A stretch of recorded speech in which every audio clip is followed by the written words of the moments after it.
Hello, everyone. Welcome to another edition of the Investing Across Borders show. We're here with Denise McManus, and we love to have guests with us because it is a great way to really let people know about what's happening, show some of our partners, and give them more exposure, and also be able to share with you guys some important information. So, Denise, thank you so much for joining us. Before we get started with our question and our topic, just let us know your name, where you're from, and how you help people. Sure. Well, thank you for having me here this morning. I am Denise McManus, and I'm often referred to as the loan whisperer, but I'm a licensed loan originator. I'm personally licensed in about 7 states, and I represent Premier Mortgage Resources based out of Boise, Idaho, and we're licensed in, I think, 41 or 42 states. So we've got pretty much everyone covered. That's awesome. That's great. So let's get started because I know we have 25 minutes left of this live. So if anybody's watching, I think we should be on Facebook, YouTube, and LinkedIn, but sometimes technology doesn't always work out. So I think might be just on Facebook, but we'll definitely be uploading this video everywhere. So thank you guys for joining us. If you have any questions for Denise as we continue our conversation, just post them in the chat so that we can answer them. Okay. So Denise, why don't we start with our first question? Really, why is it so hard to get financing for foreign nationals? Well, I'm just going to start out and say it's only been hard if you're not working with the right person. So now that you all know me, I can make it really very simple for you. I think in the past, a big reason has been that most foreign nationals obviously don't have credit in the United States, or we don't have a way to verify income or employment in their home country. And all of those things are typically necessary in getting a mortgage approval. But we have a program that's it specializes just for foreign nationals. So we don't need U.S. credit. We don't need employment and income verification. We do need citizenship documentation of the country where they are a citizen of, and we need to show down payment. But we make the process really very easy for anyone who wants to invest in the United States. Okay, so can you tell me more about kind of like what that looks like as far as the process? Because obviously it's going to be very different than people who are in the US and are maybe residents or or are maybe have a visa or maybe are citizens, because obviously those people have access to different types of lenders, and probably you guys as well. So how is it different? We spoke about that, we need to have like the US credit and be able to understand that. So what does the process look like for a foreign national to be able to get financing? Sure. Um, well, to your point, it's for U.S. citizens. I mean, it's probably actually a little more challenging than it is for a foreign national, only because the documentation that we require is much less. So really, what we're looking for is the a source for the down payment. And we do require that the down payment monies are in a U.S. institution for 30 days only. And the reason we require that is because we don't have a way to verify money in a bank account or a financial institution in another country. So you do have to have a bank account in the United States. It can be at any bank. It could be at a credit union. It could be at one of one of the top large banks that you can think of, such as a Bank of America or Chase or something like that. It could be at a regional bank. It doesn't matter. We just need to be able to verify that those down payment funds are in a U.S. institution. And part of that's just really from the Patriot Act. We have to know where the money's coming from. And then from there, we need to show not just the down payment, but usually we require a certain number of months reserves on a property, depending on what the loan amount is.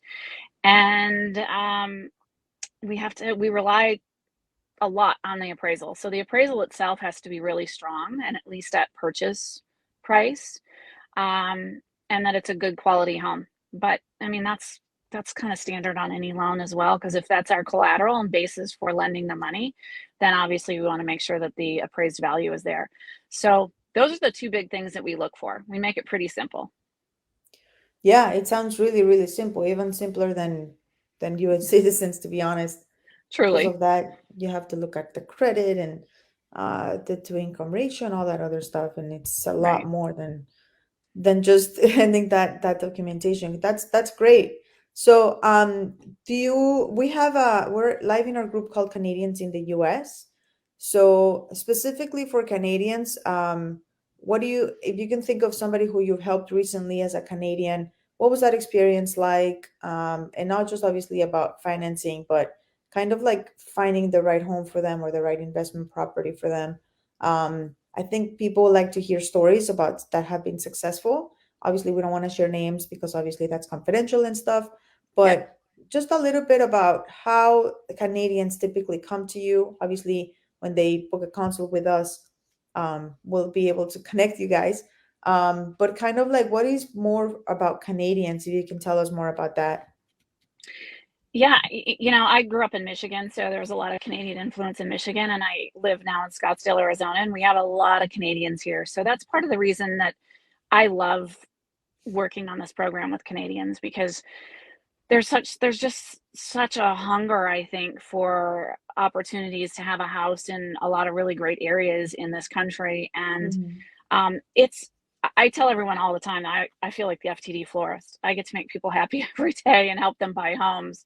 And it's the same with Canadian citizens as well. They're so incredibly grateful because they never thought that they could get a loan here to buy a home, or that they had to have all cash, because for Right. years they've been told that's the way it has to be. So, you know, it's not just the snowbirds, as we like to call them here, that like to come and spend a fabulous winter in the Arizona desert and just have cool days and beautiful nights. It's now they want to live here year round. And so, again, with Yeah. this kind of program, we get to help them achieve that without being a renter or without having to come up with, you know, a full cash transaction. Yeah, that's awesome. That's awesome. I wanted you to mention that because, since we're in the live in the Canadian group, people need to know, like there are obviously a lot of different people from all different places coming to the US, but there are Canadians and we're here to help them. So I'm glad you mentioned that. And Denise, one of the biggest fears is really when it comes to lending and financing is kind of like what the financing rates. Can you talk a little bit about that? Obviously, changes. But I know that's something that always comes up in our conversations. And I'd like Always. for you to just mention something about that. Yeah. Yeah, I mean, interest rates are topic of conversation for everyone, and not just right now, but always. Even when they were Yeah. 3% and historically low. I mean, historically low. Like never, ever, ever had we seen rates as low as we did in, 2020, 2021. But so everybody talked about them when they were really low. Everybody talks about them when they're moving all the time. It's a heavy point of conversation. And so with that being said, keep that in mind, because interest rates do move all the time. They're never stagnant, and it's, always based on certain economic conditions. And so right now we're at a period where rates are a little more elevated than, a 40-year average. 40-year average rates are 6 to 6.5. We're right now on regular conventional 7, 7.25, somewhere in there.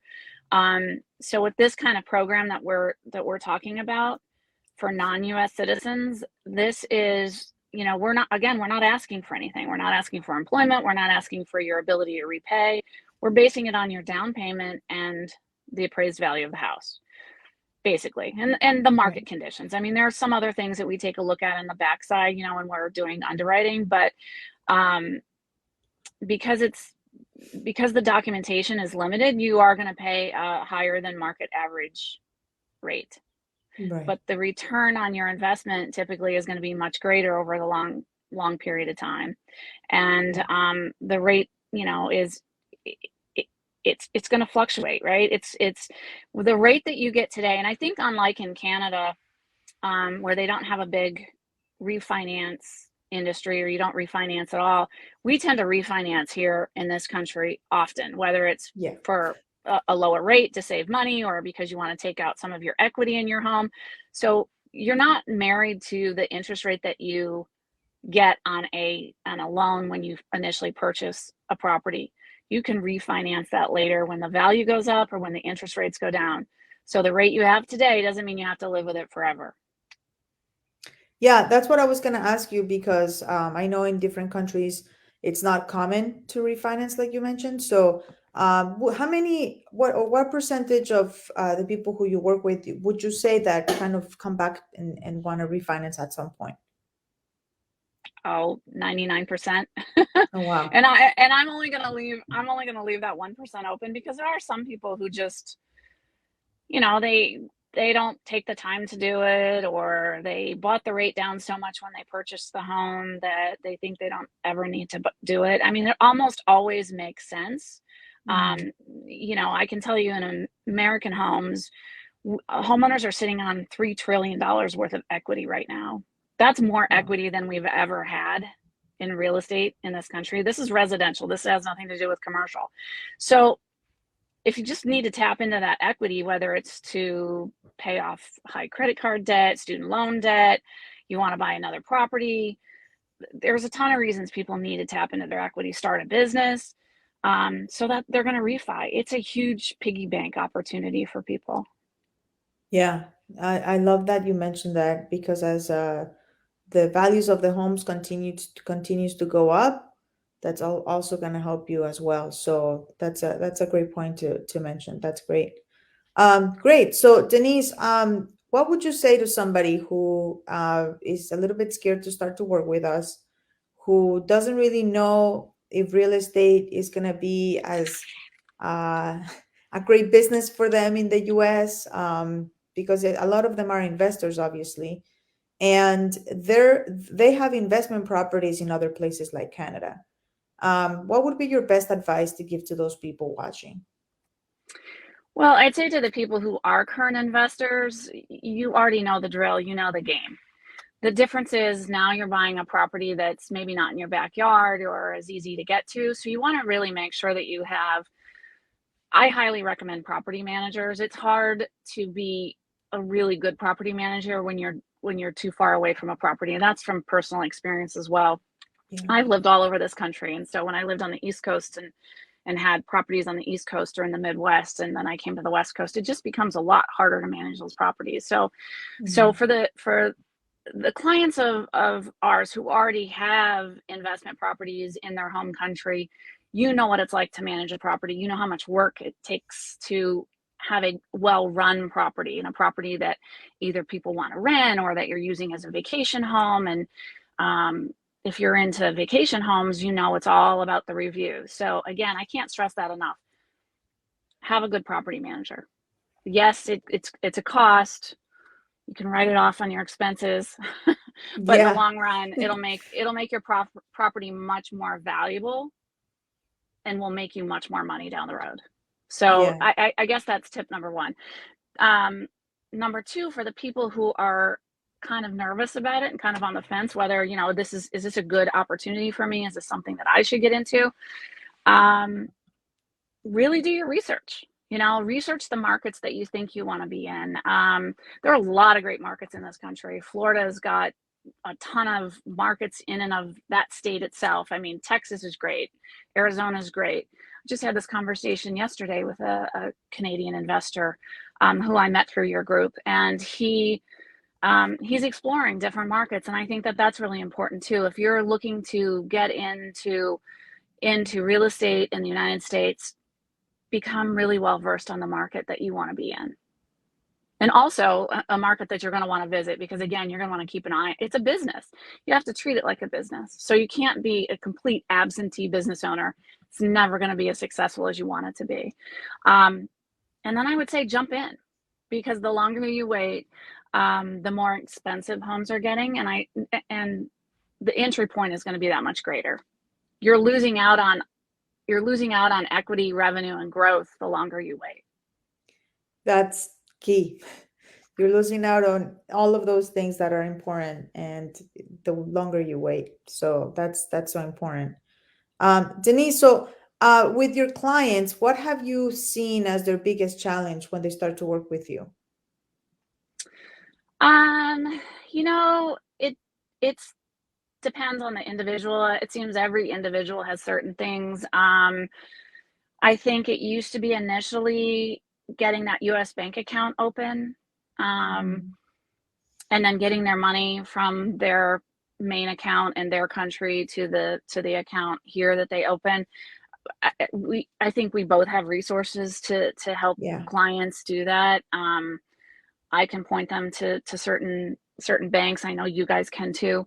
I don't think that's as big an issue as some people used to think it was.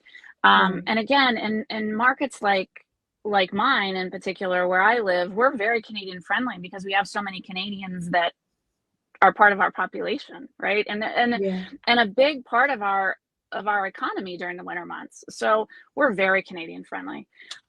So that's your first step, is get that US bank account open. And other challenges, maybe coming up with the down payment money. But I Mhm. see more and more people who, if it's your first time doing this, if you're an experienced investor, that doesn't seem to be the same sort of challenge. If you're a first time investor, I'm seeing more and more people join forces, right? So maybe two friends or a couple family members, and they combine their resources for the down payment.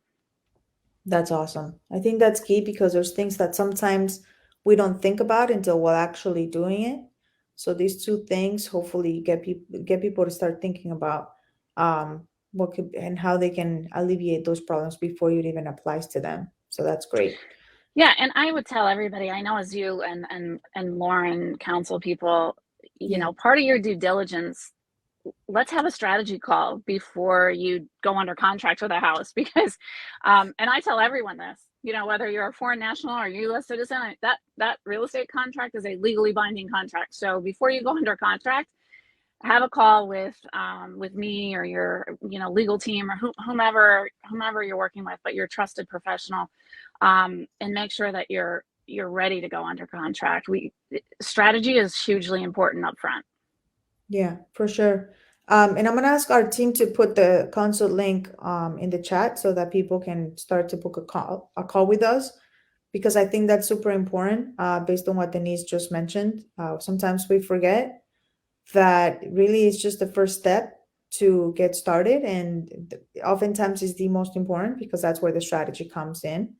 And that's really when you get an understanding of what you're going to be doing, whether it's investing, getting a visa, or both, or even just moving to the US or staying in Canada, whatever it is that you want to do. But that first call is super important so that you know what are your options. So that's why we're putting it in the link. So if anybody has a question, feel free to put it in there. We have Denise for just a few more minutes. I also want to remind everyone that we do have a masterclass and workshop coming up next week. And it is an amazing opportunity to start planning your visa journey. So we're not just going to be teaching things and showing things, and Lauren's going to be talking. It includes a workshop. So that means that you get a workbook so that you can plan out and understand what could be your next steps. It's going to be very, very private. So if you want to get in, you have to really register. So I'm going to ask the team to put the link in the chat so that you guys can register for it. It's happening next week on the 17th, and it also includes a Q&A so that you can have your questions answered again in a smaller setting. So Denise, is there something that I didn't ask you that I should have asked you, or any last words that you want to share with our viewers? Um, yeah, I love the question. Is there a question that I should ask? Because I'm always famous for last minute questions. I can't think of anything that, is uber important that we didn't touch on that's more on the generic side. Okay. I again would just say that if this is something that is of interest to your clients and our viewers here today, that really ask those questions, make that phone call, send an email, whatever it is, and start exploring, because um, real estate is a huge business in this country. It's a huge opportunity. I'm not saying it's easy. It's Okay. like any other business. It's you've got to work at it. So, but if it's something that you think you're interested in, then let's have a conversation. That's awesome. Thank you so much, Denise. You guys, the link is in the chat so that you can schedule a consult or you can register for the masterclass or workshop. We actually have really cool bonuses if you register. It's happening on the 17th. So if you don't know if you want to talk to us yet, maybe you want to have more of an understanding of what it entails. So that's why we have that workshop and masterclass link in the chat. Denise, you have been amazing. We will continue to send you clients who need financing, because the way that you are with them, and you're so responsive and you're always there. So we really do appreciate you so much. Thank you Thank so you. much for everything you do. And we will be back with another guest um, in 2 weeks, because next week we have our master class, and there's a lot of surprises coming soon as we head into the summer. So thank you everybody for watching. Denise, thank you again for coming. We Thank love you so you, much. and we will see everybody soon. Take care, everyone. Bye. Bye.